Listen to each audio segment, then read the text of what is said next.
नमस्कार दोस्तों, नौकरी घर में आप सबका स्वागत है। मेरा नाम आदित्य सिंह है और मैं यहाँ पे इकोनॉमिक्स, इंडियन इकोनॉमी का अध्ययन करा रहा हूँ। तो पिछले 3 लेक्चर हम लोग कर चुके हैं और 3 लेक्चर में हमने भारतीय अर्थव्यवस्था और संपूर्ण अर्थव्यवस्था का एक परिचय देखा है, मुद्रास्फीति के बारे में जाना है। और आज जो हमारा टॉपिक है वो है इन्फ्लेशन में क्या मुद्रास्फीति का नियंत्रण कैसे होता है, दर के आधार पर उसके प्रकार कितने हैं, डिफ्लेशन क्या होता है जिसको हिंदी में मुद्रा संकुचन बोलते हैं, और डिसइन्फ्लेशन क्या होता है, रिफ्लेशन क्या होता है, इन्फ्लेशन टैक्स क्या होता है, वेज प्राइस स्पाइरल जिसको इन्फ्लेशन स्पाइरल भी बोलते हैं। तो ये आज के हम क्लास में देखेंगे। तो चलिए शुरू करते हैं। तो सबसे पहले हम देखेंगे कि मुद्रास्फीति का नियंत्रण कैसे होता है। मुद्रास्फीति का नियंत्रण हम किसी एक को तो नहीं बोलेंगे कि कोई एक संस्था या कोई गवर्नमेंट करती है, बल्कि ये मिल के होता है। ये आरबीआई और गवर्नमेंट द्वारा मिल के किया जाता है। उसका नियंत्रण कैसे करते हैं, जैसे हमने मुद्रास्फीति के टाइप में पढ़ा था कि मांग जनित मुद्रास्फीति होती है। तो अगर अर्थव्यवस्था में मांग बढ़ जाए तो मुद्रास्फीति होगी। अब उस मांग को हमें कम करना है, तो मांग कम करने के लिए आरबीआई क्या करेगी कि आरबीआई क्या कर सकती है मांग कम करने के लिए। मांग कम करने के लिए आरबीआई ब्याज दर बढ़ा सकती है, जिससे लोन महंगे हो जाएंगे,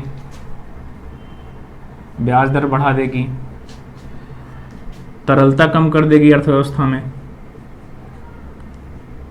कम कर देगी तरलता। तो आरबीआई बेसिकली यही 2-3 काम कर सकती है, क्योंकि आरबीआई मौद्रिक नीतियां बनाती हैं। मौद्रिक नीतियां हम आगे के लेक्चर में पढ़ेंगे और वहाँ भी अच्छे से देखेंगे कि आरबीआई कैसे मौद्रिक नीतियों के थ्रू इन्फ्लेशन को कम करती है। तो अभी हम ये जान लेते हैं कि आरबीआई बेसिकली 2-3 तरीक़ों से, या तो वो ब्याज दर बढ़ा देगी तो बैंक अपने लोन रेट महंगे कर देंगे, तो हमें ब्याज जो है या लोन जो है वो महंगे दाम पे मिलेगा, तो हमारी मांग में कमी होगी। या हम लिक्विडिटी, तरलता आरबीआई क्या करेगी कि कम कर देगी अर्थव्यवस्था में, तो भी लोगों के पास पैसा कम रहेगा, तो भी मांग में कमी आएगी, तो मुद्रास्फीति नीचे जाएगी।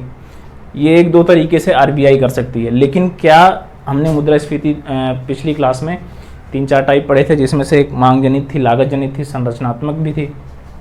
तो क्या लागत जनित मुद्रास्फीति, जिसमें लागत में बढ़ोतरी हो जाती है, उसको आरबीआई कंट्रोल कर सकती है?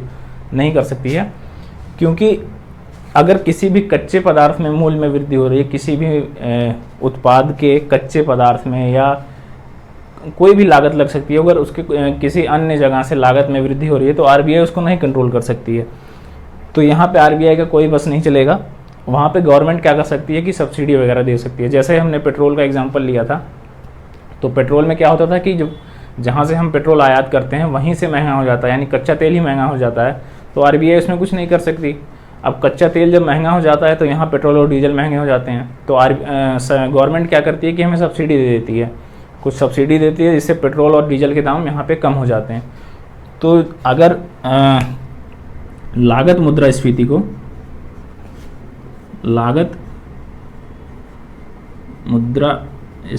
को कम करना है, तो इसमें आरबीआई तो कुछ नहीं कर सकती है, गवर्नमेंट कर सकती है। कैसे कर सकती है? सब्सिडी के थ्रू।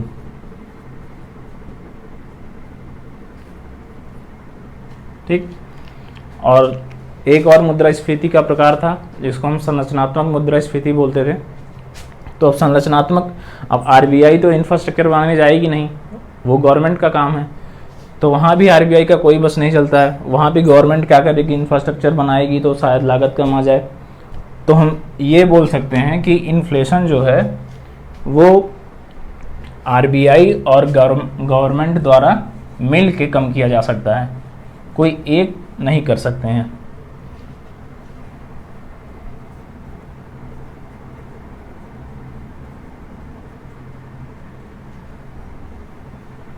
तो इन्फ्लेशन इन दोनों द्वारा कम किया जा सकता है मिल के। अच्छा, अब हम दर के आधार पर मुद्रास्फीति के प्रकार देख लेते हैं। तो टॉपिक है हमारा दर के आधार पर।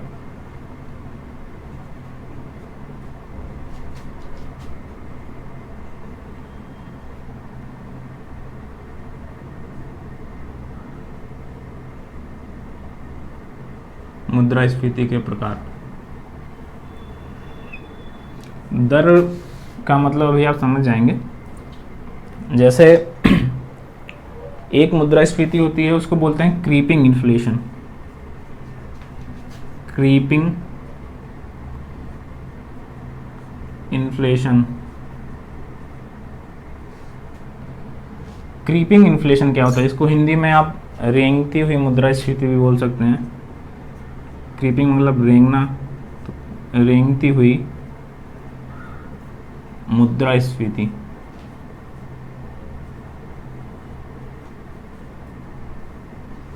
ठीक, तो जब इन्फ्लेशन की दर या मुद्रास्फीति की दर 3% तक हो, या 3% से कम भी हो सकती है थोड़ा बहुत, तो वो होती है क्रीपिंग इन्फ्लेशन। 3%, यानी जो महंगाई है वो वार्षिक तौर पे या वित्तीय वर्ष में 3% से ज़्यादा नहीं बढ़ रही है, तो ये हो गई क्रीपिंग इन्फ्लेशन। बेसिकली ये जो हमारे डेवलप्ड कंट्री हैं, जैसे विकसित जो देश होते हैं, वहाँ पे ये ऐसी इन्फ्लेशन पाई जाती है, क्योंकि वहाँ पे डेवलप्ड हो चुके हैं सब, तो उतनी मांग रहती नहीं है। मांग भी कम रहती है, इतनी भी नहीं रहती कि बहुत कम हो, 3% तक रहती है, जो कि एक कंट्रोल माना जाता है कि ये हाँ एक नियंत्रित स्थिति में है मुद्रास्फीति हमारी। तो ये बेसिकली विकसित देशों के लिए होती है। विकसित देश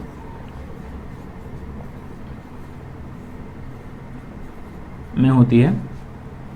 इससे ये पता चलता है कि हाँ हमारी मांग भी बनी हुई है, और जो मुद्रास्फीति बढ़ रही है तो इसका मतलब आर्थिक समृद्धि भी हो रही है। तो मांग भी है और आर्थिक समृद्धि भी हो रही है कंट्री की धीरे धीरे। तो ये बेसिकली विकसित देशों के लिए होती है। तो एक हो गया हमारा क्रीपिंग इन्फ्लेशन, और दूसरा होता है वॉकिंग इन्फ्लेशन।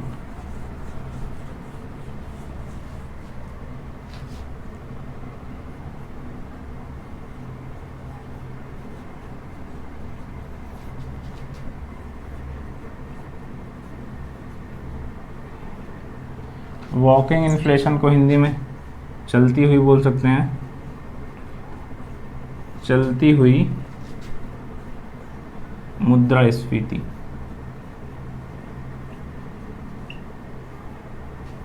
ठीक, तो चलती हुई मुद्रास्फीति, चूंकि हमारी रेंगती हुई मुद्रास्फीति यानी क्रीपिंग इन्फ्लेशन 3% था, तो चल रही है तो थोड़ा तेज तो चलेगी।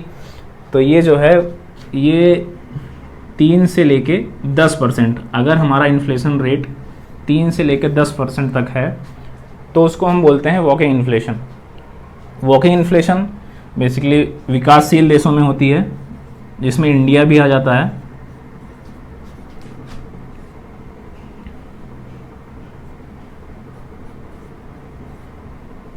विकासशील देशों में इंडिया भी विकासशील देश में ही आता है। तो इंडिया की जो मुद्रास्फीति है वो आरबीआई द्वारा तय होती है। ये हमने देखा वॉकिंग इन्फ्लेशन। अब हमारी जो तीसरी मुद्रास्फीति है,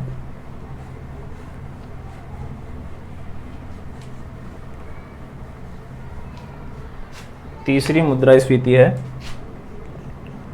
क्रीपिंग हो गया, वॉकिंग हो गया, और तीसरी क्या होगी? अब रन, अब दौड़ेगा भाई। अभी रेंग रहा था, अब चल रहा था, अब दौड़ेगा, तो रन अवे इन्फ्लेशन।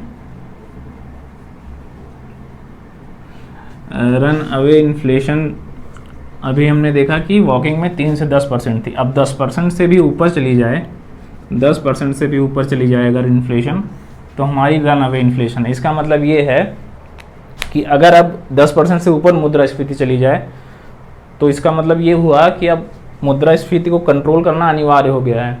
यानी अब अगर नहीं करेंगे मुद्रास्फीति को कंट्रोल, तो फिर जो स्थिति है वो बिगड़ जाएगी।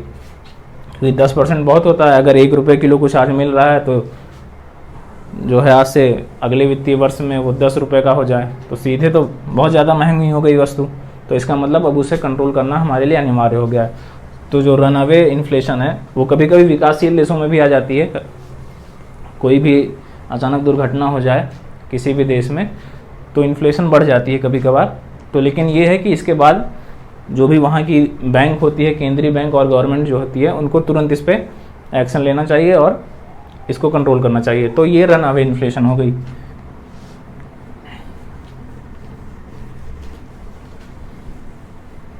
एक और इन्फ्लेशन होती है हाइपर इन्फ्लेशन।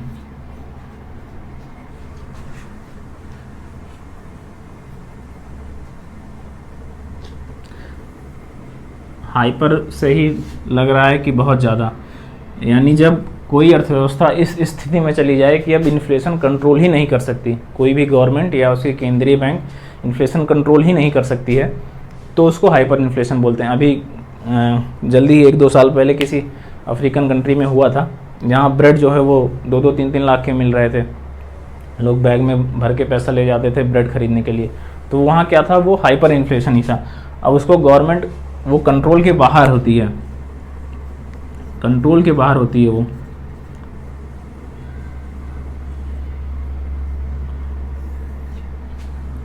तो उसको बोलते हैं हाइपर इन्फ्लेशन। हालांकि इंडिया में भी ऐसा कोई दौर नहीं आया है कि हाइपर इन्फ्लेशन हो। तो हमने ये पढ़ लिया दर के आधार पर प्रकार, कितने प्रकार के इन्फ्लेशन होते हैं। अब जो हमारा अगला टॉपिक है वो है मुद्रा संकुचन। मुद्रा संकुचन, इसको इंग्लिश में बोलते हैं डिफ्लेशन।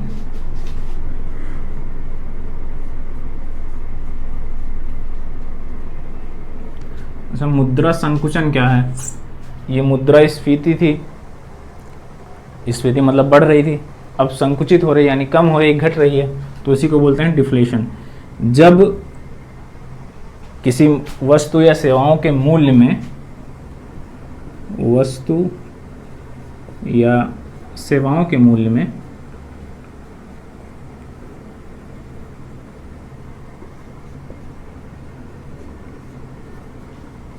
कमी होने लगे,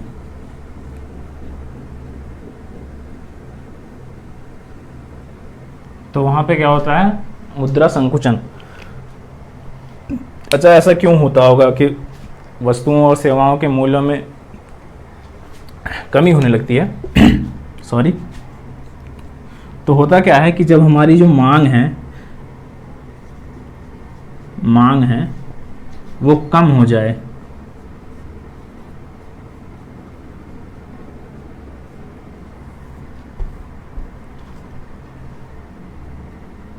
आपूर्ति से,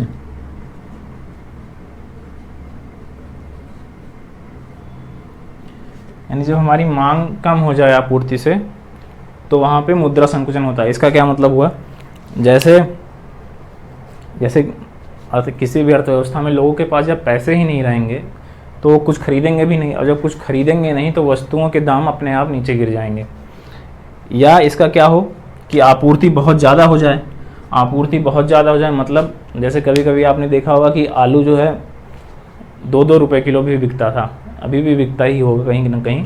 तो वहाँ पे क्या होता है कि आपूर्ति बहुत ज़्यादा हो जाती है और ख़रीदने वाले कोई उतने लोग रहते नहीं हैं, तो उनको क्या करना पड़ता है कि कम दाम में बेचना पड़ता है। तो वहाँ पे क्या होता है, मुद्रा संकुचन। मुद्रा संकुचन के और भी कई कारण हैं, ये पेपर में भी पूछा जाता है कि मुद्रा संकुचन के कारण क्या क्या हो सकते हैं। तो हम कुछ और कारणों के बारे में भी जान लेंगे कि मुद्रा संकुचन के कारण कौन कौन से हो सकते हैं। तो एक तो हमने पढ़ा कि मांग में कमी हो,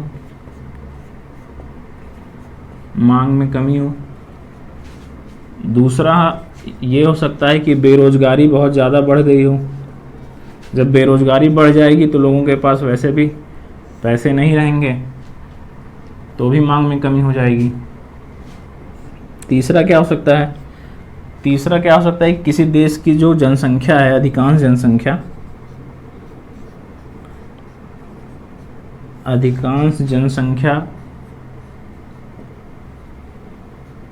वृद्ध हो।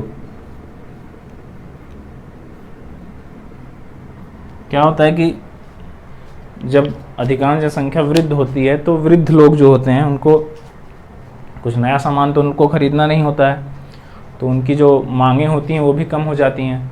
तो जब मांग कम हो जाएगी तो इसका मतलब मुद्रा संकुचन हो जाएगा, लागत में कमी हो जाएगी।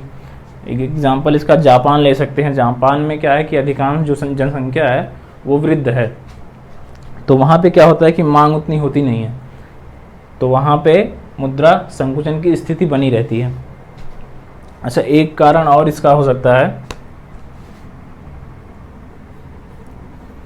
हमने पढ़ लिया मांग में कमी हो सकती है, बेरोजगारी हो सकती है, और अर्थव्यवस्था का चरम पे पहुंचना। कोई भी इकोनॉमी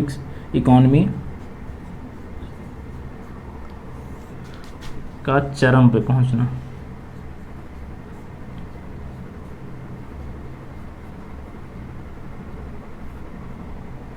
अर्थव्यवस्था का चरम पे पहुंचने का मतलब ये है कि कोई भी बहुत ज़्यादा डेवलप्ड कंट्री हो गई है, वहाँ पे कोई मांग ही नहीं बची है, सब लोगों ने सब कुछ खरीद लिया है, सब कुछ देख लिया है, कुछ नया बचा ही नहीं है वहाँ पे, तो वहाँ पे मांग होगी ही नहीं। जब मांग नहीं होगी तो क्या होगा, मुद्रा संकुचन होगा। तो ये कुछ कारण थे मुद्रा संकुचन के। अब हम आगे क्या देखेंगे, डिफ्लेशन देख लिया है,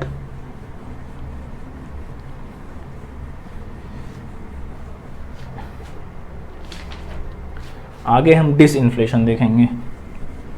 इसको बोलते हैं अविस्फीति।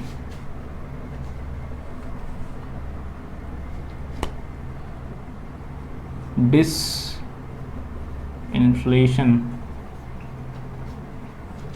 इसको बोलते हैं अविस्फीति। ठीक, तो डिसइन्फ्लेशन क्या होता है? अभी हमने देखा कि उसमें संकुचन में वस्तुओं और सेवाओं के मूल्य में कमी हो रही थी। इसमें क्या होता है, कमी तो नहीं होती है, मतलब ये एक इन्फ्लेशन का ही टाइप है, बस होता क्या है कि इसमें दर में कमी होती है, यानी इन्फ्लेशन रेट में कमी होती है। इसका क्या मतलब है? इसका मतलब समझते हैं। जैसे कोई सामान है, कोई भी सामान है, मान लो एक टोकरी है, वो 10 रुपए में मिलती है। ठीक, तो और जो इन्फ्लेशन था, पहले जो इन्फ्लेशन था वो 5% का था। इसको और अच्छे से समझने के लिए हम इसको 100 रुपये मान लेते हैं, सरल हो जाएगा थोड़ा। तो एक टोकरी 100 रुपये की मिलती है, और जो इन्फ्लेशन पहले था वो 5% था। 5% इन्फ्लेशन था, तो हर वित्तीय वर्ष में ये कितने जा रही थी, 105, यानी एक वित्तीय वर्ष में 5 रुपये ये बढ़ रही थी, इसका दाम 5 रुपये बढ़ रहा था। अब क्या हुआ कि ये जो इन्फ्लेशन है 5% वाला, ये घट कर 3% हो गया। ठीक, तो अब ये हर वित्तीय वर्ष में कितना बढ़ रही है, 3 रुपये, तो ये इसका जो प्राइस हो जाएगा वो हो जाएगा 103 रुपये। अब यहाँ पे देखिए कि इन्फ्लेशन तो है, पहले 5% था, 3% है, ये नहीं है कि इन्फ्लेशन कम हो गया है, 1% से भी कम हो गया है। तो अब देखिए क्या हो रहा है कि रेट में कमी हो रही है, पहले 5% था, 3%, यानी 2% जो हुआ वो रेट में कमी हुई है, 2% रेट में कमी हुई है।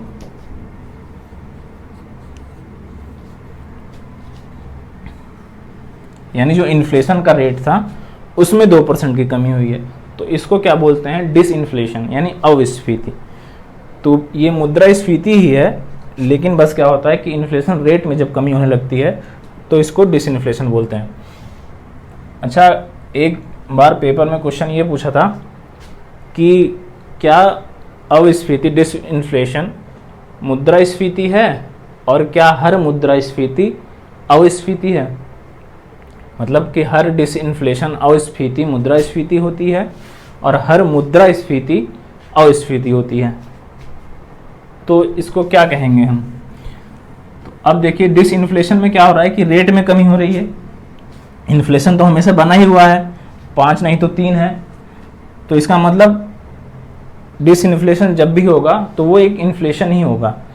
और जब इन्फ्लेशन होता है, इन्फ्लेशन का मतलब ये होता है कि अगर ये 5 है तो अब ये 6% हो जाए, 7% हो जाए, 8% हो जाए, यानी बढ़े, तो ये इन्फ्लेशन होता है।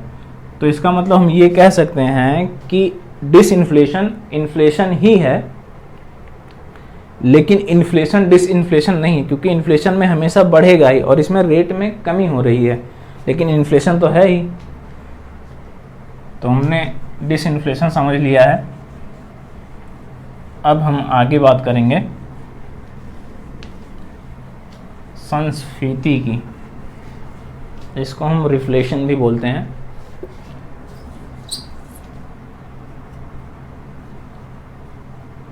रिफ्लेशन,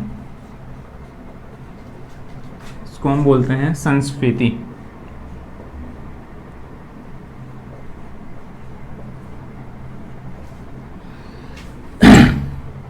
तो रिफ्लेशन क्या होता है? रिफ्लेशन होता है जब किसी भी अर्थव्यवस्था में मांग की कमी हो जाए, तरलता कम हो जाए, तो क्या होगा कि अस्फीति होगी। तो क्या होगा कि मूल्यों और सेवाओं में, जो मूल्यों और सेवाओं के विक्रय मूल्य हैं तो मूल्यों और सेवाओं, जो वस्तुओं और सेवाओं के मूल्यों में कमी होगी, और जब वस्तुओं और सेवाओं के मूल्यों में कमी होगी तो क्या होगा? हमने पढ़ा था मुद्रा संकुचन होगा। तो मुद्रा संकुचन हो रहा है और मांग में कमी हो रही है, तब गवर्नमेंट क्या कर सकती है? गवर्नमेंट कर सकती है कि कोई कल्याणकारी योजना लाए, है ना, जिससे क्या हो, लोगों को फायदा हो, लोगों का पैसा बचे। तो उससे भी क्या होगा कि लोगों के हाथ में पैसा आएगा और लोग मांग को बढ़ाएंगे। या फिर आरबीआई क्या कर सकती है? तरलता को अर्थव्यवस्था में बढ़ा दे, तरलता बढ़ा दे, ब्याज दर कम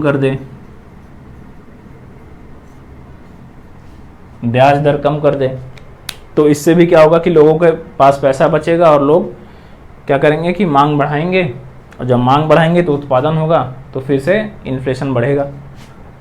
तो जब ऐसी स्थिति में जब मांग में कमी हो और गवर्नमेंट कल्याणकारी योजनाएं लाए, करों में कमी कर दे या डायरेक्ट पैसा दे दे, तो भी लोगों के पास पैसा बचेगा। और आरबीआई भी क्या करे कि तरलता बढ़ा दे, ब्याज दर जो है घटा दे, कुछ भी तरीके से क्या करे कि अर्थव्यवस्था में तरलता सुनिश्चित कर दे। जब तरलता सुनिश्चित कर देगी तो फिर से मांग बढ़ेगी, और मांग के साथ साथ इन्फ्लेशन भी बढ़ जाएगा। और जब इन्फ्लेशन बढ़ेगा तो इसी को हम बोलते हैं रिफ्लेशन।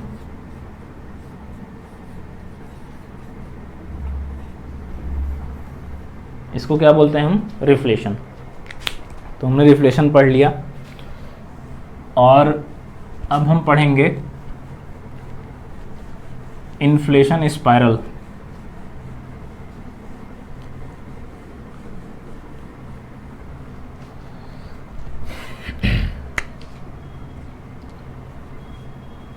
इन्फ्लेशन स्पाइरल,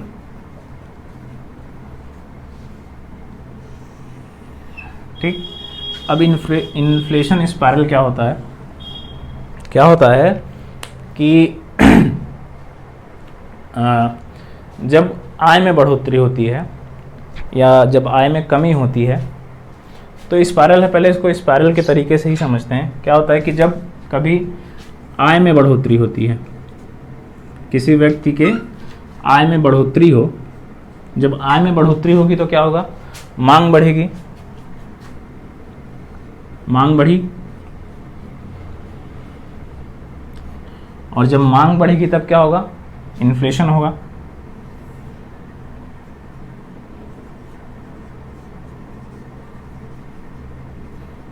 और जब इन्फ्लेशन होगा तो फिर क्या होगा? महंगाई बढ़ेगी, तो आय में भी बढ़ाएगी। गवर्नमेंट क्या करेगी कि आय भी बढ़ाएगी, लोग खरीद सकें। तो ये स्पाइरल एक चक्रीय प्रवाह नहीं दिख रहा है आपको कि आय जब बढ़ रही है तो मांग भी बढ़ेगी, और मांग बढ़ेगी तो इन्फ्लेशन भी बढ़ेगा, और जब इन्फ्लेशन बढ़ेगा तो आय भी बढ़ रही है। तो जो हम देखते हैं ना 5वां, 6वां, 7वां, 8वां वेतन आयोग, वो यही होता है कि जब इन्फ्लेशन बढ़ जाता है तो हमें आय बढ़ानी पड़ती है। तो जब आय बढ़ रही है तो मांग बढ़ रही है, इन्फ्लेशन बढ़ रहा है, फिर उससे क्या हो रही है? आय। तो ये प्रोसेस पूरा हमारा चलता रहता है किसी भी अर्थव्यवस्था में, ठीक। तो इसी को बोलते हैं inflation spiral.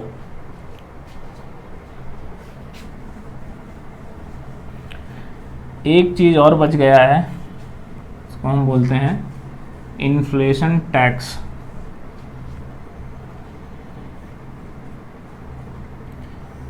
Inflation tax, sir tax तो सबको पता ही होगा क्या होता है, टैक्स देना भी अनिवार्य है। तो इनकम टैक्स, बहुत सारे टैक्स हैं, जीएसटी वगैरह तो आ गया है, कुछ डायरेक्ट इनडायरेक्ट टैक्स होते हैं, ये सब हम अगली क्लास में पढ़ेंगे। अभी हम देख लेते हैं इन्फ्लेशन टैक्स क्या होता है। बेसिकली जब भी इन्फ्लेशन बढ़ता है, इन्फ्लेशन बढ़ेगा, तो हमने पहली या दूसरी क्लास में देखा था कि जो हमारी बचत है फिर वो कम होगी, बचत कम होगी। तो जब बचत कम होगी तो इसका मतलब है कि कुछ पैसा हमारे पास से चला जाएगा। अब वो जो पैसा चला जा रहा है इन्फ्लेशन की वजह से, तो उसको हम क्या बोलते हैं, इन्फ्लेशन टैक्स। ऐसा कोई टैक्स लगाया नहीं गया है गवर्नमेंट के द्वारा कि आपको इन्फ्लेशन टैक्स देना है, नहीं। इन्फ्लेशन होता है तो आपके पास से जो आपकी बचत है या आपके पास जब वस्तुएं महंगी हो जाती हैं तो पैसा कम बचता है, तो वो जो पैसा चला गया है इन्फ्लेशन की वजह से, उसको हम बोलते हैं इन्फ्लेशन टैक्स। एक एग्जांपल से इसको और समझ लेते हैं। जैसे क्या होता है कि 500 रुपये कोई कमा रहा है एक दिन का, ठीक, 200 रुपये बचा रहा है, ठीक। तो यानी इसका मतलब वो 300 रुपये में अपना काम चलाता है एक दिन का। अब इन्फ्लेशन बढ़ गया 10%, मान लीजिए 10% बढ़ गया इन्फ्लेशन, तो 500 का 10% क्या हुआ, 50, यानी 50 रुपये उसको हर दिन ज़्यादा लगेंगे, 50 रुपये उसको हर दिन ज़्यादा लगेंगे। तो उसकी बचत क्या होगी, अभी वो 500 रुपये ही कमा रहा है, तो यहाँ से 50 रुपये निकल जाएंगे बचत से, बचेगा 150 रुपये। तो अब ये जो 50 रुपये यहाँ से गए हैं, गवर्नमेंट ने इससे टैक्स नहीं लिया कि भैया हमको 50 रुपये दो, टैक्स है इन्फ्लेशन टैक्स, नहीं, क्योंकि इन्फ्लेशन बढ़ा है इस वजह से इसका 50 रुपये यहाँ से चला गया है। तो इसी को हम बोल देते हैं कि ये इन्फ्लेशन टैक्स है। गवर्नमेंट ने इसको लगाया नहीं है, बस ऐसे ही हम समझने के लिए इसको बोल देते हैं कि ये इन्फ्लेशन टैक्स है। तो आशा करता हूँ कि आप सबको आज की क्लास समझ में आई होगी। धन्यवाद। अब अगली कक्षा में मिलते हैं।